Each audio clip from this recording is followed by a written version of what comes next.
কোনো ধর্মকেই নাগরিকরা এই দেশে যে সমস্ত ধর্ম পালন করেন তাদের কোনো ধর্মকেই রাষ্ট্রীয়ভাবে সাংবিধানিকভাবে বিশেষ মর্যাদা দেওয়া হবে না, এখনও সংবিধানে লেখা আছে।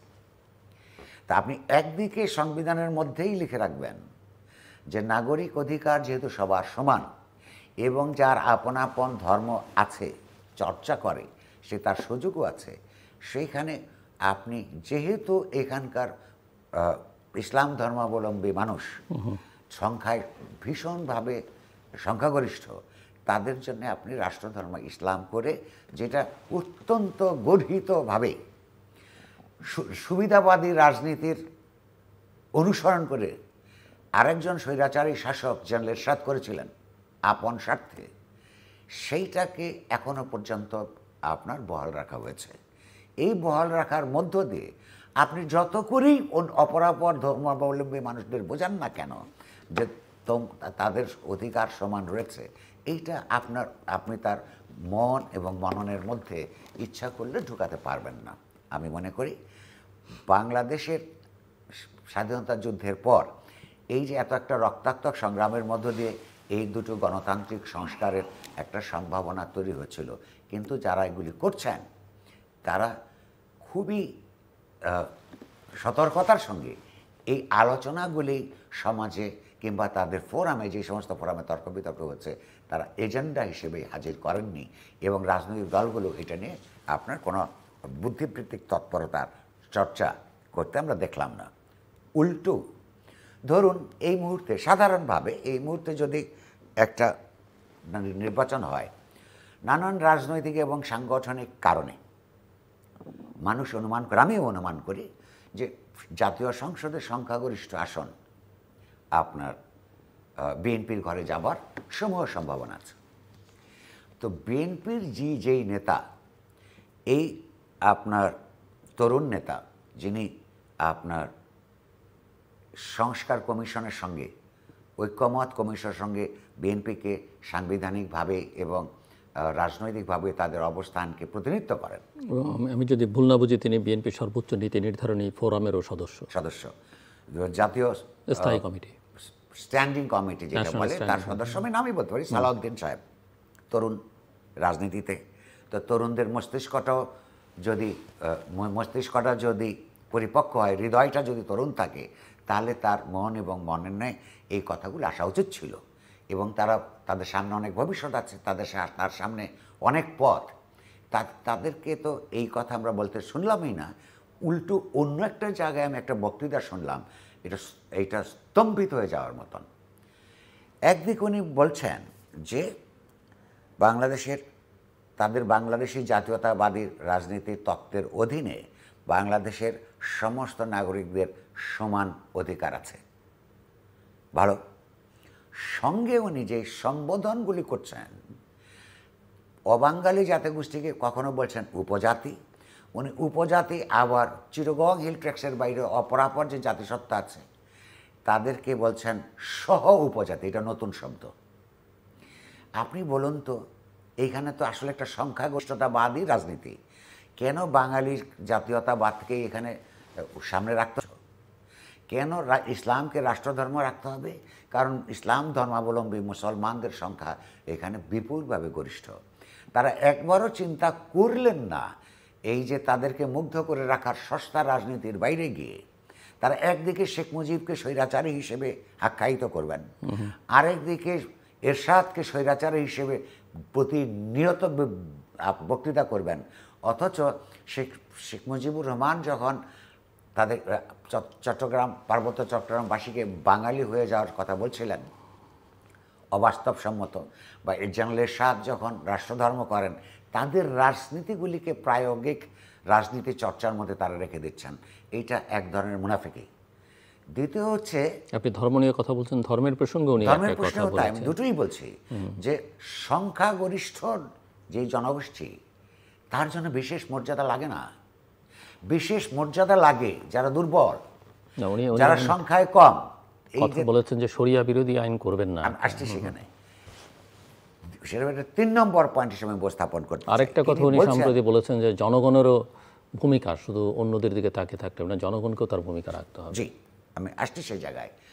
এই যে সহ উপজাষ্ট, তার সে সাইজে ছোট, তো এই সালাউদ্দিন সাহেবকে যদি তার পার্টিতে স্ট্যান্ডিং কমিটির মধ্যে যে উপসদস্য বা সহ উপসদস্য বলতেন, তাহলে কি তার মর্যাদা ওই সংখ্যা ওই স্ট্যান্ডিং কমিটির বাকি সবার সমান হতো কিনা? মুখে যতই বলেন সমান অধিকার। তাহলে আমি অনুরোধ করব বিএনপিকে এবং বিএনপির তরুণ নেতাকে যে উনি যদি ওই স্ট্যান্ডিং কমিটির, বিএনপির স্ট্যান্ডিং কমিটির সহ সদস্য কিংবা উপসদস্য কিংবা সহ উপসদস্য হিসেবে নিজেকে গ্রহণ না করেন, তাহলে অপরাপর জাতিগোষ্ঠীকে তার নাম ধরে বলেন, আপনার বৃহত্তর শক্তির, আপনার সংখ্যাগরিষ্ঠতার তাপে অন্যদেরকে তার নাম ধরে না বলে তাদেরকে উপসহ এই উপপত্নীর মতন করে এইভাবে সংজ্ঞায়িত করলে, বা যে বিভাজনের বিরুদ্ধে রাজনীতির কথা আপনি বলছেন, সেই বিভাজন কখনোই তিরোহিত হবে না। এগুলি অত্যন্ত গুরুত্বপূর্ণ। তৃতীয় প্রশ্ন হচ্ছে, আপনি যেটা তুললেন, ইতিমধ্যে আমি বলেছি, আমরা এডিটোরিয়ালও লিখেছি, বাংলাদেশের স্বাধীনতার পশ্চাৎপটটা এই নেতাদের মনে রাখা দরকার। যে কোনো একটা দেশে কী ধরনের রাজনীতি বিকশিত হবে তার কতগুলি মৌল চেতনা থাকে, তার কতগুলি ঐতিহাসিক অঙ্গীকার থাকে।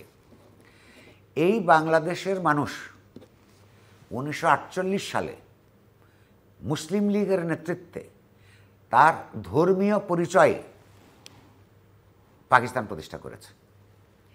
23 বছরের বাস্তব অভিজ্ঞতা দিয়ে দেখেছে এই দেশের মানুষ যে ইসলামের নামে মুসলমান পরিচয়ে যেই পাকিস্তান প্রতিষ্ঠিত হয়েছিল, সেখানে তৎকালীন পূর্ব পাকিস্তানের গোটা পাকিস্তানের মেজরিটি নাগরিকরা মুসলমান হওয়া সত্ত্বেও তাদের অধিকারকে বারবার কেড়ে নেওয়া হয়েছে।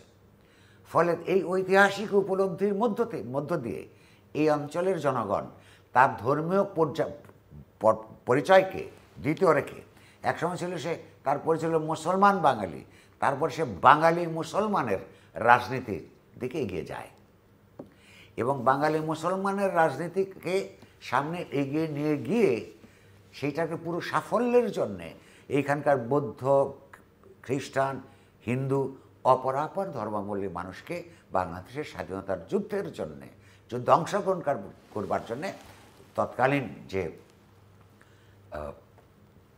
প্রবাসী সরকার গঠিত হয়েছিল ভারতে, তারা আহ্বান জানায়। সেক্ষেত্রে আমরা দেখেছি, ইতিহাস বলছে মুসলমান, হিন্দু, বৌদ্ধ, খ্রিস্টান সবাই মিলে যুদ্ধ করে, দুর্দশা সহ্য করে, নিপীড়নের শিকার হয়ে বাংলাদেশ রাষ্ট্র প্রতিষ্ঠা করেছে। কিন্তু এই যে সালাউদ্দিন সাহেবরা নতুন করে এখানে এই যে শরিয়া প্রতিষ্ঠার কথা বলছেন বা শরিয়া বিরোধী আইন প্রতিষ্ঠা করবেন না, কোনো সেটা শরিয়া হোক কিংবা গীতা হোক কিংবা ঋগ্বেদের হোক কিংবা বিবলিক্যাল হোক, কোনো আইন প্রতিষ্ঠার প্রতিশ্রুতি নিয়ে বাংলাদেশের মানুষ সশস্ত্র যুদ্ধ করে নাই।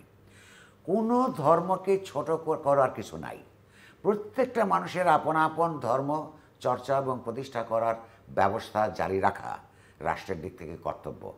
কিন্তু তার নাগরিক পরিচয়ের মধ্যে, তার সাংবিধানিক পরিচয়ের মধ্যে কিংবা কোনো একটা কোনো নির্দিষ্ট ধর্মের আলোকে আইন প্রণয়ন করা বাংলাদেশের জন্য যে সংগ্রামের মধ্য দিয়ে সৃষ্ট বাংলাদেশের ঐতিহাসিক প্রতিশ্রুতির পরিপন্থী না থাকে, তাহলে বাংলাদেশ আবার নতুন করে আরেক শরিয়াপন্থী আর অশরিয়াপন্থী গণতান্ত্রিক চেতনার মানুষ কিন্তু আবার নতুন বিভাজনের দিকে যাবে। সেইটা কোনো অবস্থাতেই এই জনগোষ্ঠীর জন্য শুভ হতে পারে না। কিন্তু প্রশ্ন হচ্ছে যে এইগুলো নিয়ে রাজনৈতিক দলগুলোর ভেতরে এবং এই সংস্কার কমিশনদের ভেতরে যে ধরনের আলাপ আলোচনা, তর্ক বিতর্ক হওয়া উচিত ছিল, সেগুলি আমরা দেখি নাই বলে আমরা মনে করি, আমরা আপনার তৃতীয় পয়েন্টে আবার ফেরত চাই যে এগুলি যখন মীমাংসা করতে পারল না বা চেষ্টাও করল না, অথচ এই জনগণ এখানে থাকবে জাতিগোষ্ঠী এখানে থাকবে নানান, হ্যাঁ, তারা ভবিষ্যতে নির্বাচিত সরকারের সঙ্গে লড়াই করবে। এবং এই বিষয়ে শেষ কথা, আপনার এই প্রশ্নটা তিনি সালাউদ্দিন সাহেব বলেছেন জনগণেরও কর্তব্য আছে। জনগণের যে কর্তব্য, গণতান্ত্রিক কর্তব্য আছে, সেই কর্তব্যের অংশ হিসেবেই আমরা এটা আলাপ করছি। আপনাদের কর্তব্য হচ্ছে এগুলো শোনা, আপনাকে মানতে হবে না, কিন্তু এগুলোর চিন্তা করেন মানবার জন্যে। আবার এই দেশের মানুষ যখন আরও বেশি অধিকতর রাজনীতি সচেতন হবে, কারণ শাসক শ্রেণী, নানান রাজনৈতিক দল নানানভাবে এই দেশের মানুষকে পূর্বের তুলনায়, ধরেন 40 বছর পূর্বের তুলনায় বা 50 বছর 60 বছর পূর্বের তুলনায় অনেক বিরাজনীতিকরণ করতে সমর্থ হয়েছে। 1960-এর দশকে মানুষ যেই পরিমাণ রাজনীতি সচেতন ছিল, 80-র দশকেও যেই ধরনের সচেতনতা ছিল, এই রাজনৈতিক দলগুলোর অরাজনৈতিক কার্যকলাপের জন্যে সেগুলো ক্ষতিগ্রস্ত হয়েছে। কিন্তু সমাজে আবার এগুলো নানান আলোচনার মধ্যে দিয়ে উঠবে। আর সঙ্গে জনগণের কর্তব্যের কথা বলেছেন না, একটা কথা উপলক্ষে বলে রাখি, সামনে নির্বাচন, বিএনপির চাপেই প্রধানত নির্বাচনের তারিখ পুরনো পরিকল্পনাতে এগিয়ে এসছে। সেক্ষেত্রে জনগণের কথা যদি তাদের মনে থাকে, একটা কথাও মনে রাখতে হবে, তাদের দল কেন্দ্র থেকে পরিধি পর্যন্ত যে অবৈধ দখলদারি এবং চাঁদাবাজের অভিযোগে অভিযুক্ত, জনগণের কর্তব্য যদি জনগণ পালন করে, তাহলে মনে রাখতে হবে তাদের যে আপনাকে অবৈধভাবে চাঁদাও দিতে হবে, বৈধভাবে আপনাকে ভোটও দিতে হবে, ভোটও চাইবেন, চাঁদাও নিবেন। এইটাকে কিন্তু জনগণের যদি চিন্তাশীলতা কাজ করে, হ্যাঁ, জনগণের দায় কর্তব্য যদি পালন করে, তাহলে আপনাদের সিট সংখ্যা অনেক কমে যাবে। আপনারাও জনগণের দিকে আমি আপনার এই জায়গাটাতে আমি একটু পরে আসছি। এই প্রসঙ্গটা অত্যন্ত গুরুত্বপূর্ণ যেটা আপনি এখন রেজ করলেন। কিন্তু আমরা জুলাই ঘোষণা, এখন জুলাই চার্টার নিয়ে কাজ হচ্ছে, এবং আপনি মনে করেন কি না ঐকমত্য, আপনি বলছিলেন অনেক বিষয়ে তারা ঐকমত্য হয়েছে, কিন্তু ইতিমধ্যেই কতগুলো দাবি জামাত থেকে, এনসিপি থেকে উঠে আসছে যে এগুলো বাস্তবায়ন কীভাবে হবে সেটা ঠিক করতে হবে, এবং তার জন্য এলএফও, গণভোট, গণপরিষদের নির্বাচন, নানা বিষয় এক্সপার্টদের সঙ্গে এখন মত বিনিময় করছে যেগুলো কীভাবে সুরাহা করা যাবে। সেখানে কোনো জটিলতা আপনি দেখেন কি না? আরেকটা হচ্ছে সরকারের পারফরমেন্স